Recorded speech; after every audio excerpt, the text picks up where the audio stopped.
My home is here in Mississippi. I've lived in many other places: New York, LA, San Francisco, Chicago. But this place defines me. But got him when he was 4.5 months old, undernourished, but he had attitude. Got a great walking gait.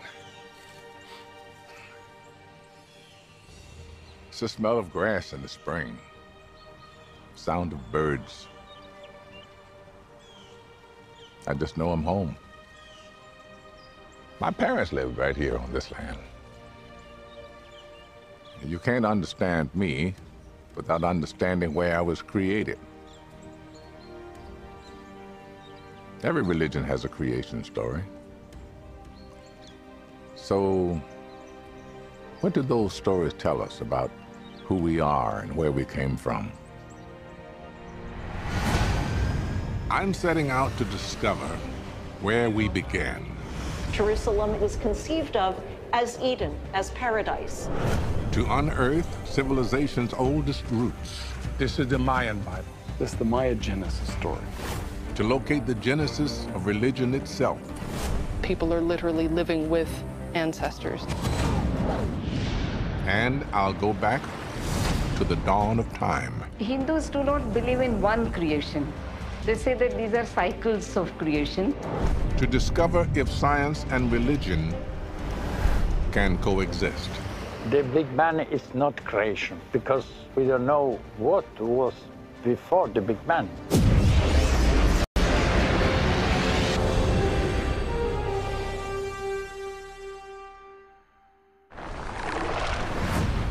There are billions of us on this planet. It's hard to believe we all came from one man and one woman, but we did. Who were they? When and where did they live? Jewish, Christian, and Muslim traditions trace us all back to Adam and Eve. The book of Genesis says they came from a place called Eden, near the Tigris and Euphrates rivers, somewhere in the ancient Near East. No one has yet found the location of the Garden of Eden, though many have tried. But why do we want to find it? Well, the reason is interesting. The Garden of Eden doesn't just represent the beginning of humanity. It is the beginning of our conversation with God. And finding out when and where that took place would tell us an awful lot about who we are. So, I'm off to Jerusalem.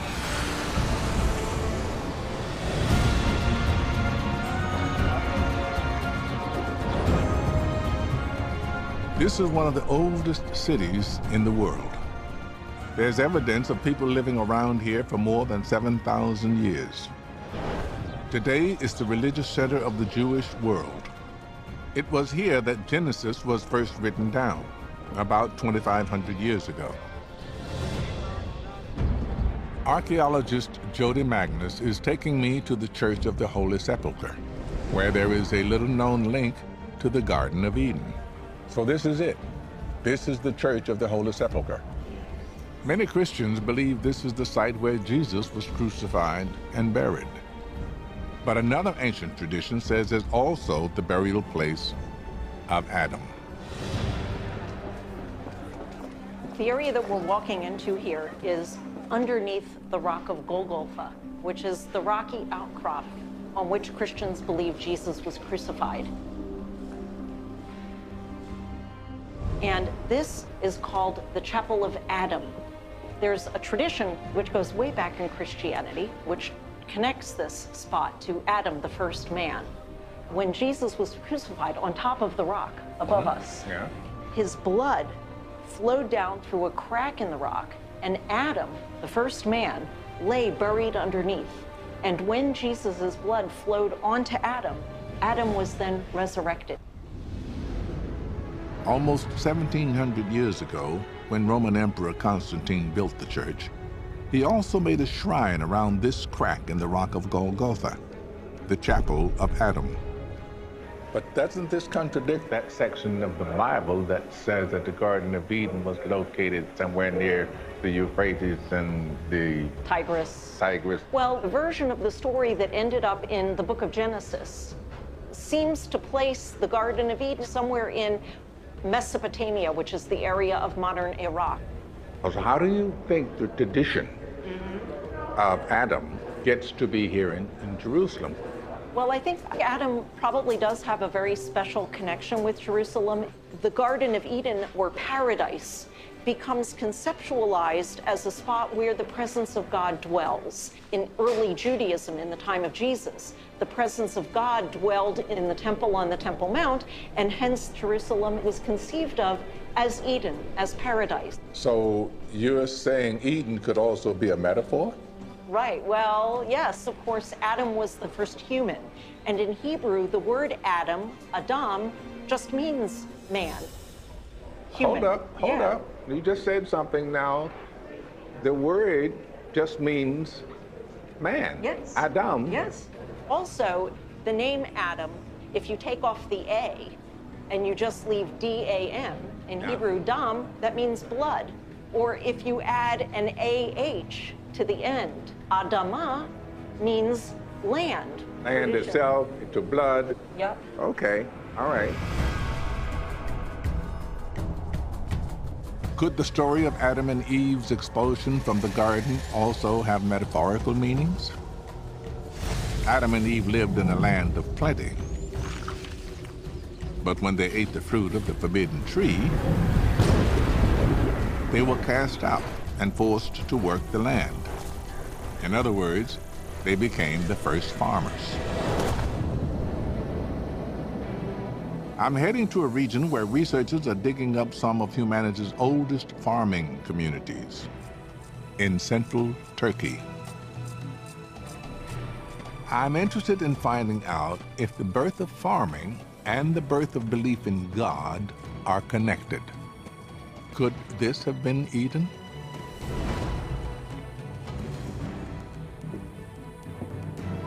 Amy? Hello, come on over. Archaeologist Amy Bogard has been digging with a team here at Çatalhöyük for 2 decades. Welcome. Thank you.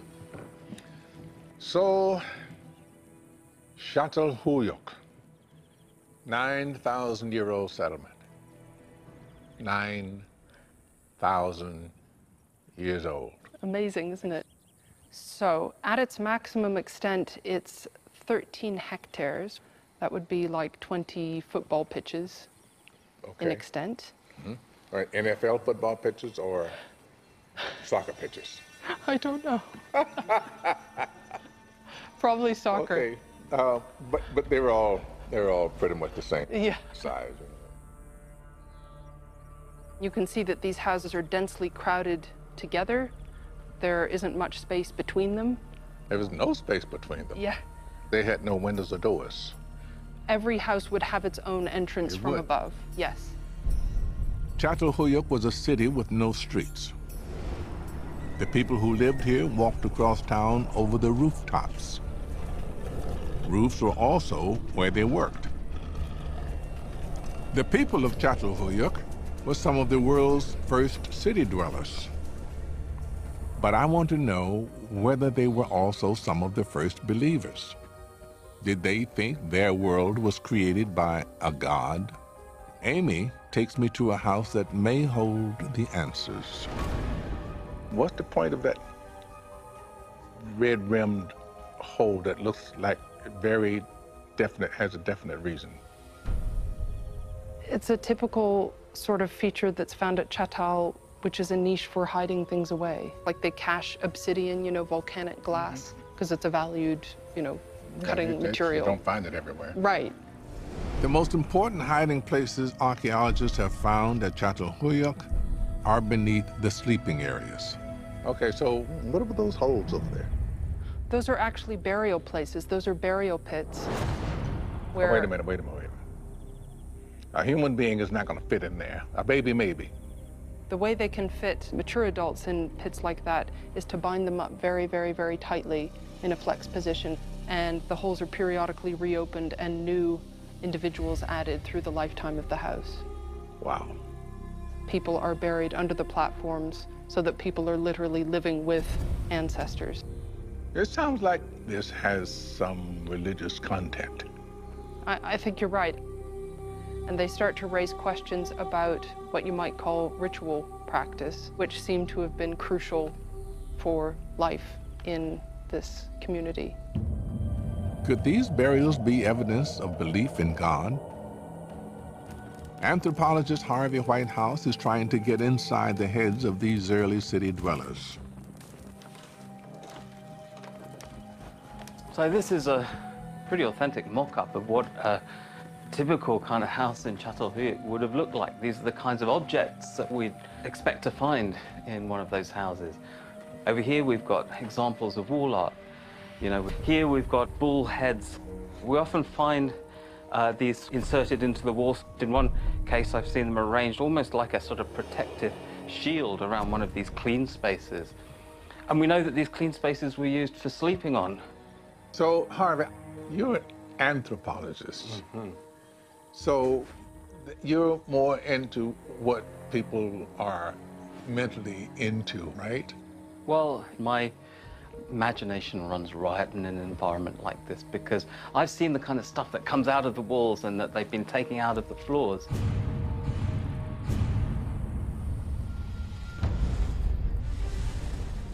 We know that there were very interesting rituals surrounding the burial of human remains, but those objects would be periodically, in many cases, brought out. What they were doing with them, we don't really know, but in many cases, they were put back very carefully and replaced. It's almost as if this isn't just a domestic dwelling, this is like a kind of living temple. You use that word, temple. Temple. Well, what is a temple, you know, if not a sort of an environment in which the ritual life of a community is conducted? And I think that's what is going on in these houses. Here in Çatalhöyük, there were obviously all kinds of rituals, particularly burial rituals, but no sign of an organized religion. So the question remains unanswered for me. Did religion allow man to live together, grow food, or did civilization give rise to our belief in God? While in Çatalhöyük, I heard about another excavation just a few hundred miles to the east that may hold the answer for me. It's an 11,000-year-old site that lies between the Tigris and Euphrates rivers, the biblical location of Eden. Okay, we're now in enclosure D, the best preserved of the enclosures that we have here. So we've had radiocarbon data, and they'd come back as 9,400 plus minus BC. It's called Göbekli Tepe. And here, I may find evidence of the very first moments humans worshipped the divine. Stone Age architects built 20 monumental circles here made from large T-shaped pillars. Archaeologist Lee Clare leads the team trying to decipher its mysteries. The two central pillars stand in the middle of a round oval building, and the wall surrounding it, at regular intervals we see smaller T-pillars. Fearsome animals were carved into some of the pillars. But the stone's T-shapes may represent the human form. They could be men, or they could be gods. If you look closely, you have the top, the T is the head, and then we have on the side, the broad side, the arm coming down. You can see a belt buckle here. They could be mythological ancestors. Alternatively, they could be really the first deities, first gods that these people were possibly worshipping in this circular structure. Lee and most archaeologists believe these stone circles were used for rituals, but no one appears to have actually lived here. The people of Göbekli Tepe were roaming hunter-gatherers. not settled farmers. So why did they build a permanent place of worship tied to one spot? It's one of the main questions we ask ourselves at this site. So why did they come? Now the thing is, at this time the communities were growing larger and larger. There was more stress on the local resources, and because communities were growing, there was obviously a risk of conflict. People have problems keeping track of relationships, keeping track of networks. The growing population meant that people who scarcely knew each other had to work together. That was the recipe for conflict.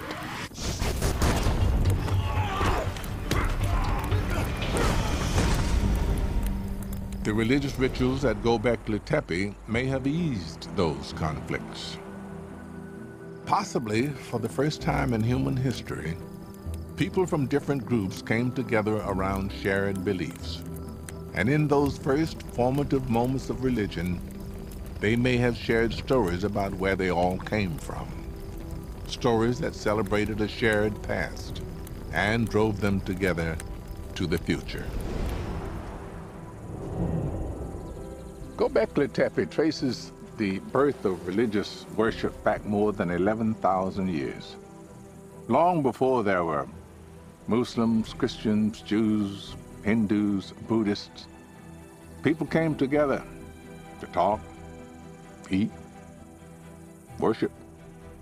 It could be that the driving force behind our greatest achievement, civilization, was God.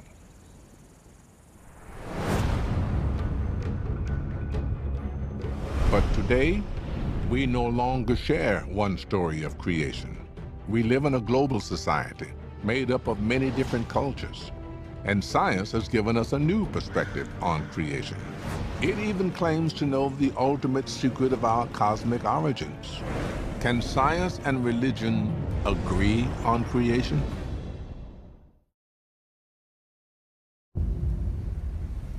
The story of our creation has puzzled me ever since I was a boy. It began right here, in a church in Greenwood, Mississippi.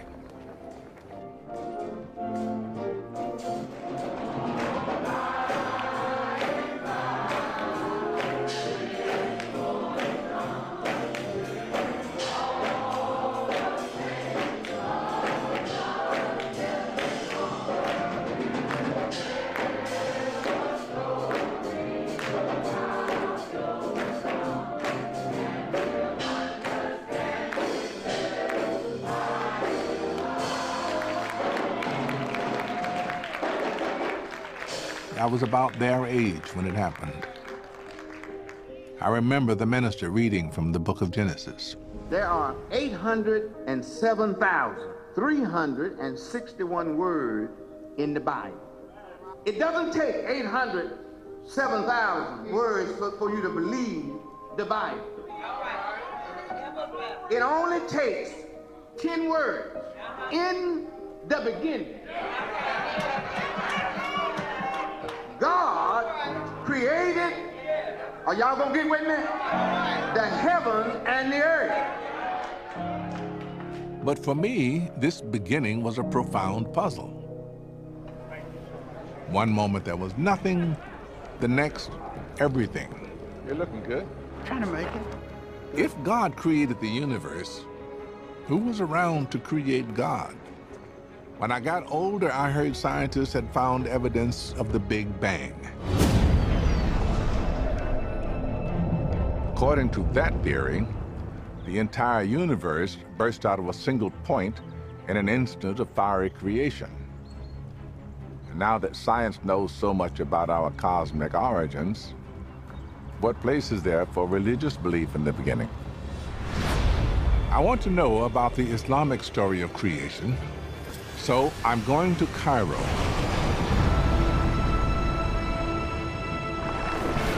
One of the largest and oldest cities in the Muslim world. Islam has deep roots in science. Muslim astronomers were charting the heavens soon after the time of Muhammad. I hadn't noticed that before. What is it? This is the minaret of Al-Hussein Mosque. Harvard historian of Islam Ahmed Ragab is taking me to one of Cairo's spiritual centers, the Al Hussein Mosque.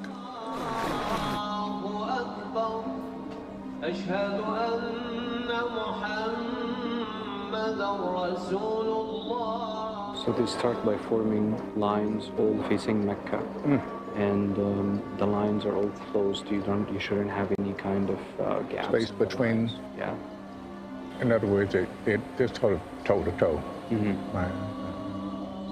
Muslims come here every day to give thanks to God for all that he creates. And afterwards, some head just around the corner to the 2.5-century-old El Fishawi coffee shop. Speak to me about the Islamic concept of creation. In Islam, the beginning of the story starts with this massive cloud of smoke,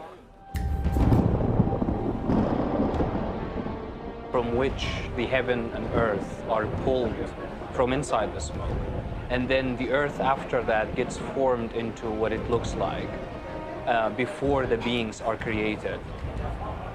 Interestingly, that is very cosmic. Right. You think right away about the clouds of dust in the cosmos that form worlds. So this idea is about these massive clouds and things coming out of them is actually very powerful in a lot of mythological traditions around the world. And it is part of this Islamic narrative of creation. In Islam, the moment of creation exists alongside the scientific view of Earth's formation. The same is true for traditions much older than Islam.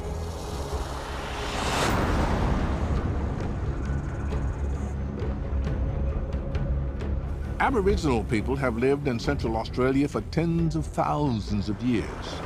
They've told the story of this land's creation for as long as anyone can remember. Oh, this is beautiful. My grandfather's family have been caretakers for this place. You know, it's come passed down to me. Warren Williams and the Arende people call this place home. This place is so big you'd have to see it from space. You could probably see it on satellite images. Yeah.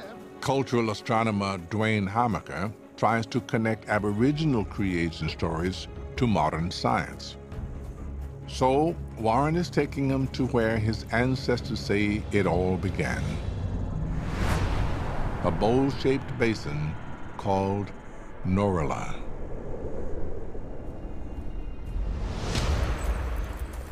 It's traditional for the Arende to tell their creation story at night, when they can see their creators, the sky gods.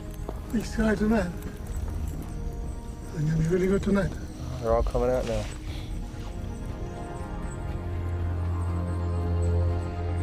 Wow.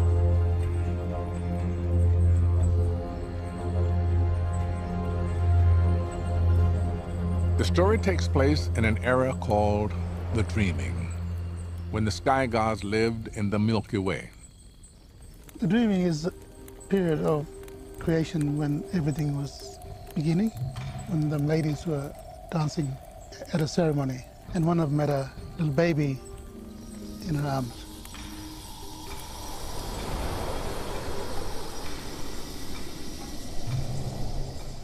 So she put the baby in a tana, it's a wooden cradle, but all the dancing started vibrating, shaking the Milky Way, and the tana fell down. And it fell to earth and created the crater that we see now.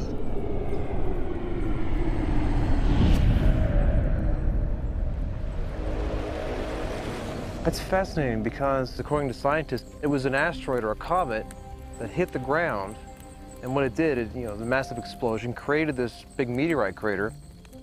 Dwayne wants to know more about the Turner, or cradle, that Warren and his ancestors see as the cause of their creation.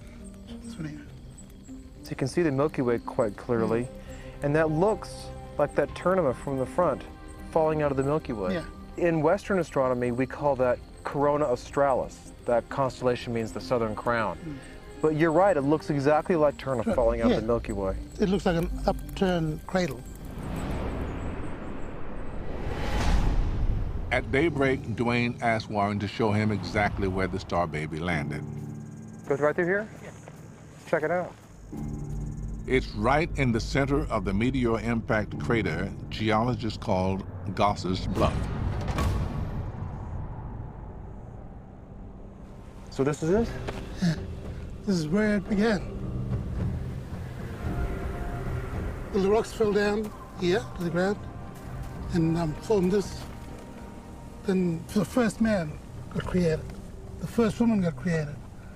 And like, now I'm here because of that.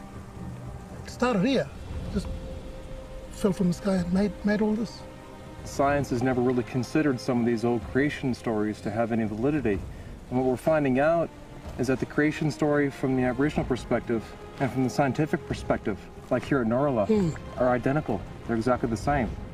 For the Arende, life began here. And tradition requires a greeting to the ancestors whenever you enter this sacred space. Hey! Chimino ko naman chilpa. Tama na mo niyo. Why did we go?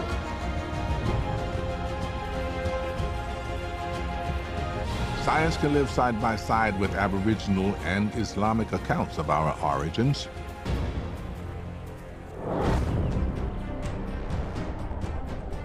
Now I'm curious about science and the Judeo-Christian creation story.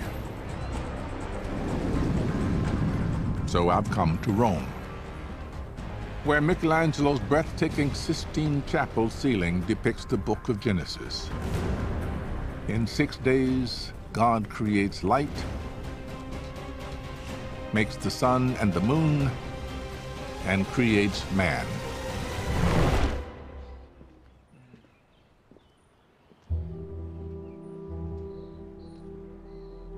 I've come to speak with the Pope's chief science representative, Monsignor Marcelo Sanchez Sorondo. Now, you are the Chancellor of the Pontifical Academy of Sciences. Exactly. When did that get started and why? In 1603. 1603. And 3, yes. And the leader of the first generation was Galileo. And the idea is to have a new academy to develop the scientific reason of things. So we have the two different approaches to the idea of creation. There was the book of Genesis, and then there's the Big Bang. The Big Bang is not creation, exactly, because we don't know. We don't know what was before the Big Bang. My question, exactly. And for this reason, creation is nothing to do with the Big Bang. The other thing is that the idea of the Bible is not a scientific idea of creation. In other words, science can't prove it or disprove it. Exactly. We say in the Bible is the idea of creation, but in the theological sense of creation, not scientific sense of creation. Thank you. Thank you. The Catholic Church no longer sees the book of Genesis as the literal description of creation. In fact, the first scientist to propose the Big Bang, Georges Lemaitre, was a priest and a member of the Pontifical Academy of Science. So how exactly does belief in God fit into modern cosmology? So this incredibly high vaulted ceiling, it's just like reaching for heaven. Yes, in a certain sense. It's a representation of heaven, of a theological heaven. I'm meeting with Father Giuseppe Tanzellaniti, a scientist at the Vatican Observatory. I'm very, very fascinated by you. You're an astronomer, and you are a holy man. Yes, my field of study was radio galaxies, quasars, extragalactic objects. And it was another kind of heaven. I remember that When we take a galaxy spectra, I used to pray during the waiting for the spectra and to say, God, I thank you for this marvelous universe that you gave us. There must have come at some point a question for you about the nature of creation. We think that there's like a big schism between the biblical sense of creation and the other one is the scientific sense of the Big Bang, and it's all very different. Creation, from a theological point of view, is perfectly compatible with the Big Bang, because you need always a first cause. God, the Creator, is outside space-time, is before any time. So the act of creation is an everlasting act, because creation is the way in which God continuously holds the universe. For Giuseppe and others like him, cosmology not only allows room for divine creation, it offers new ways to understand God as the master of space and time.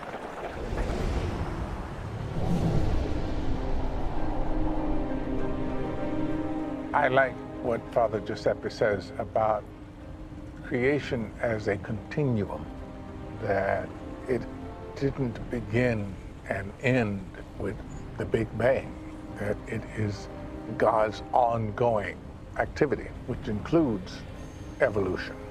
I think what he was saying is God does not exist outside space and time. God is space and time. The idea that creation is ongoing sounds like a new one, but it's not. In the depths of the Guatemalan rainforest, lost cities reveal the endless creations of the ancient Maya.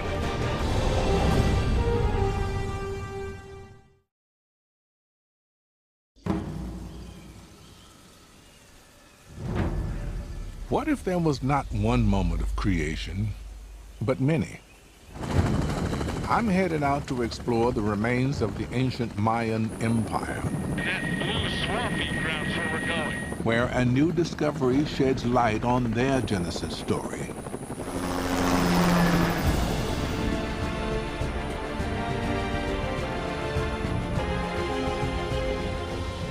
Few roads cut through the dense jungle of northern Guatemala today, but archaeologist Richard Hansen tells me that 2,000 years ago, this was one of the great cities of the world.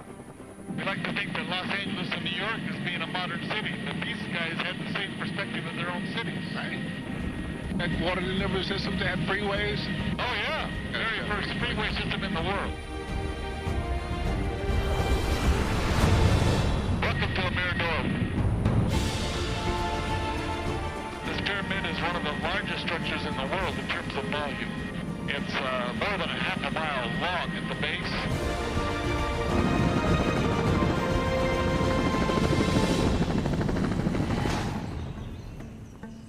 At a site called El Mirador, Richard found the remains of an ancient city the Maya knew as the Snake Kingdom. It's such a rich archaeological site, he set up a permanent camp in the jungle to explore it. This is the laboratory. This is our doctor. If you ever get in a problem, he can fix you right there. He's Really? an outstanding doctor. I got this. Mucho gusto, señor. Mucho gusto. Miguel. Miguel. Okay. Morgan Freeman, sí. Nice to meet you. Yeah, it was nice to meet me, wasn't it? It was. It's very nice to meet you.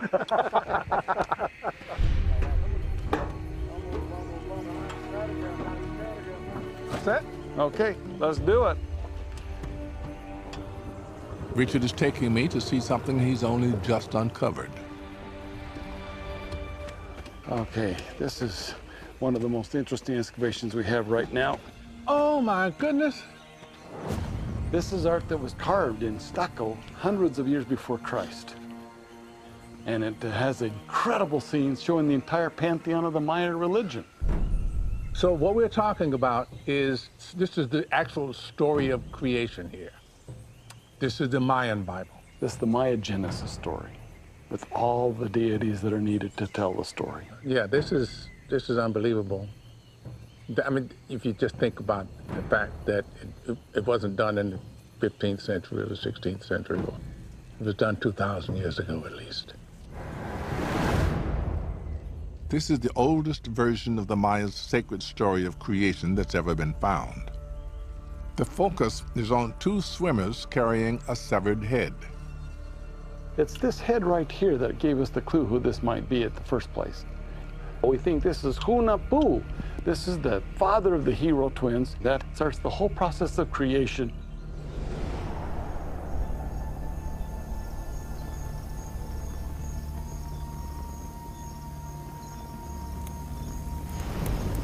Gracias a Hao. Gracias al corazón del cielo. Gracias al corazón de la tierra. Gracias al corazón del agua. Fragments of this creation story survive even to this day in a religious ritual in which I am privileged to take part. Gracias al corazón del fuego.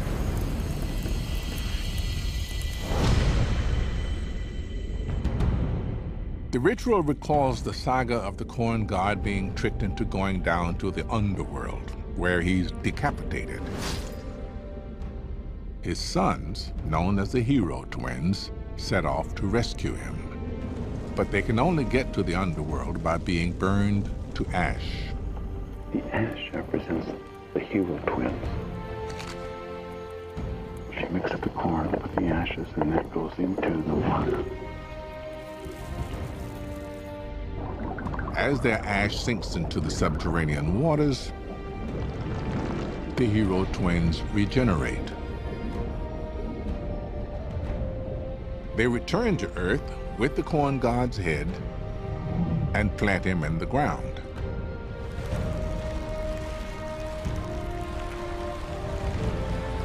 It is from this corn that the first Maya people are made.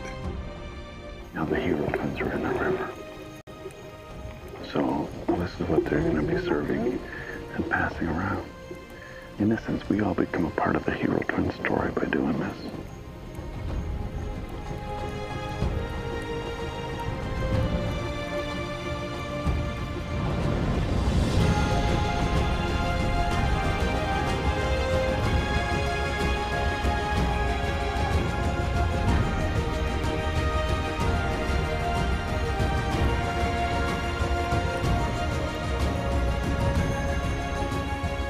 We don't perform rituals to celebrate Adam and Eve, but the hero twins were crucial to Mayan culture. Their story of death and rebirth was tied to the growth of their staple crop, corn, an act of creation that the Maya depended on every year.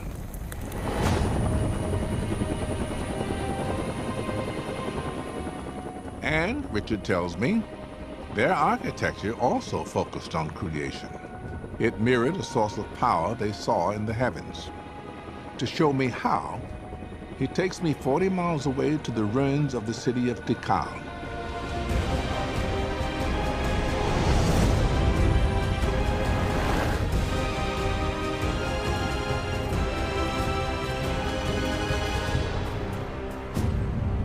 The temples here are arranged in groups of 3, a triad. So, Richard, now I can sense here that there is a pattern, but something's missing. What am I missing? Well, there is a pattern, Morgan. There's a definite pattern here, and it's consistent through centuries of time. There's one big building over here with a stairway facing inward. Another building over here with a stairway facing inward. Okay, and the third one, what? The third one is right in front of us. Oh. There's the third structure. It's been dismantled, of course. It's gone now. But the big building was right in front of us. It was as high or higher, which was built to make the triad, 3 stones. Richard and other experts believe this arrangement of stone temples is a deliberate echo of a triangle of stars in the constellation Orion. At the center of the 3 stars is a fiery nebula, a cosmic cloud of star creation. You know from contemporary Maya that there is a celestial hearth, the end star of Orion. It's in the constellation of Orion. Even today, when the Maya light a traditional fire, they begin by planting 3 stones. A fire of creation emanates from their center, just as it does with the triad of stars in Orion. You're telling me that the Mayans got this triad, this manifestation of creation, from the constellation Orion? It looks like this is what they were looking at. We know that they were very aware of 3 primary stars. So the Maya were able to replicate that pattern with these 3 stones in these 3 structures, and that is replicated over and over and over again. They're tying us to the heavens. They're letting us see the creation symbolically.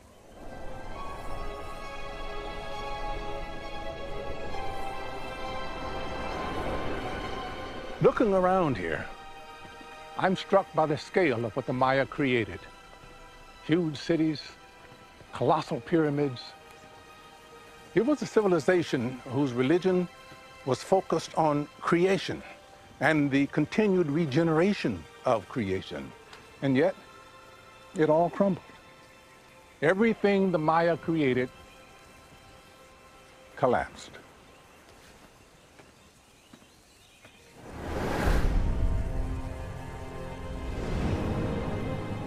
It strikes me that we don't spend enough time celebrating the paths our ancestors trod to get here, or giving thanks for the forces that sustain our lives. But there is one culture that gives thanks for its creation every day. And I'm in Varanasi, India, to see it.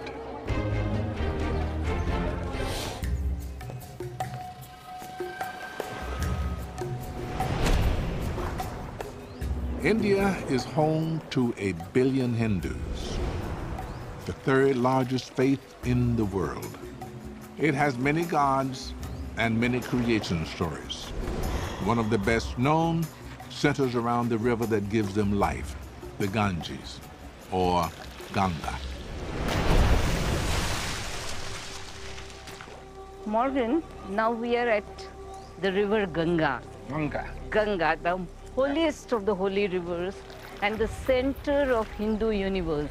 It only exists because it is the sacred, the pure, the holy from the heavens. It only exists because you believe. You believe it's yes. Pure. Okay. I love that. I love that. Historian Benda Paranjape takes me to a shrine to Ganga. Careful. Yes. Ganga is not only a river, but a goddess. So the idea is that you bow down even before you enter the shrine, but not for a short person like me. And then you come to a place where you see Mother Ganga. What's she holding in her upper left hand? She's holding a lotus. That is lotus. supposed to be a mark of purity. Right. Because lotus emerges out of mud, but it does not take any stains of mud. In the beginning, Hindus believed Ganga flowed in the heavens, but she was held captive by the creator god Brahma. Then Brahma decided to send the river Ganga down to earth. But there is one problem, that Ganga has got such mighty force, and if she comes on the earth will drown. So the god Shiva blocked Ganga's fall, gathering her waters in the locks of his hair. So Shiva just opened one lock of his hair and the Ganga flowed. She is the mother because she gives birth to everything. This holy river came from the river in heaven that we call the Milky Way. They say that Milky Way actually is a reflection that you see in those waters which are still beyond. Scientists have dated the universe to about 14 billion years, best we can figure. Hindus have it at what? Hindus do not believe in one creation. They say that these are cycles of creation. Okay. And the primordial creation could be something like 8.6 billion years ago. Actually, this whole creation myth is very difficult to comprehend Because we say that gods, like Brahma has created the universe. But then they ask a question, who created Brahma? Right. And then Always a question, though. Creation happened and then the gods happened. they say that the sages, when they were in their trance, they got that revelation that how the creation happened. But since it is in that level of consciousness, you and me, we commoners will not understand it. So we believe that it's beyond us. The Hindu philosophy is not to try to solve the riddle of creation that happened long ago. It's to give thanks every day for the forces that allow us to be here and continue to sustain us, including the river Ganges. You can come a little close. We are going to see the ritual, which they call it Aarti. Aarti. Yeah, it means showing the lamp to the god. The Aarti has taken place on the banks of the Holy River every night for hundreds of years.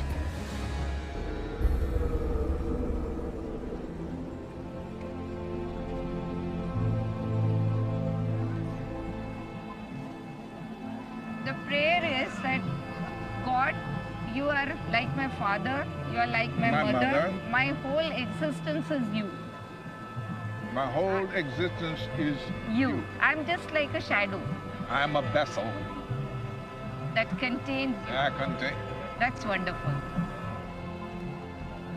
7 priests offer all the elements to Ganga: water, air, earth in the form of flowers, and the most important of all, light, which represents our souls.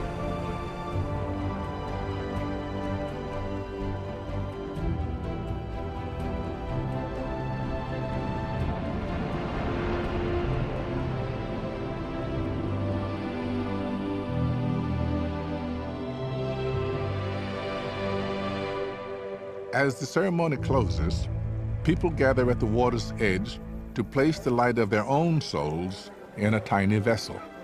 This is our individual way of offering ourselves to the river, and a candle that takes our soul to the river. It's the light of my soul. My soul, and it says that you take it wherever you think is good for me.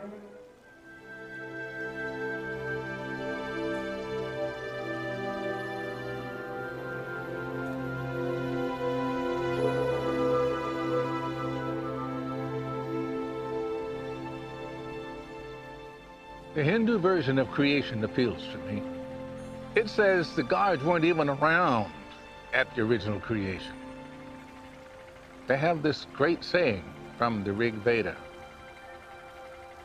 about the beginning.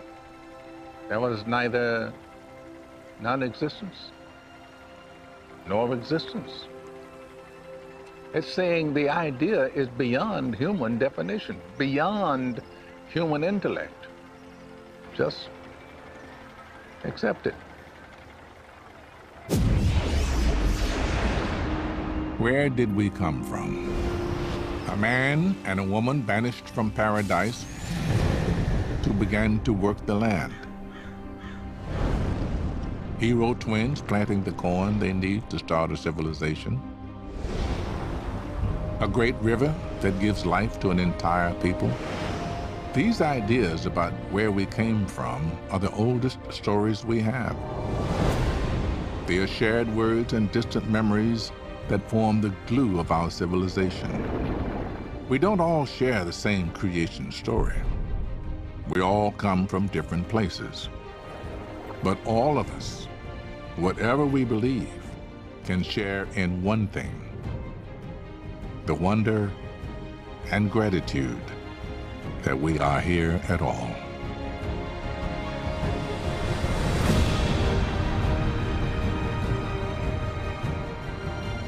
It is my fervent hope that people will open their hearts and minds and see that